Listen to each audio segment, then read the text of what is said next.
अस्सलाम वालेकुम व्यूअर्स, कैसे हैं आप सब। उम्मीद है सब खैरियत से होंगे और अपने अपने घरों में बिल्कुल खुश व आबाद होंगे।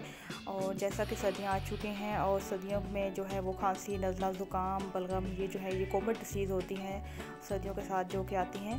तो आज इसके इलाज के लिए हम जो है एक मज़ेदार सा कहवा बनाएंगे जिसके पीने से आपकी पुरानी से पुरानी खांसी, नज़ला, ज़ुकाम, बलगम जो है वो रेशा जो है वो ख़त्म हो जाएगा इंशाल्लाह। तो चलिए हम इसको बनाना जो है वो स्टार्ट करते हैं।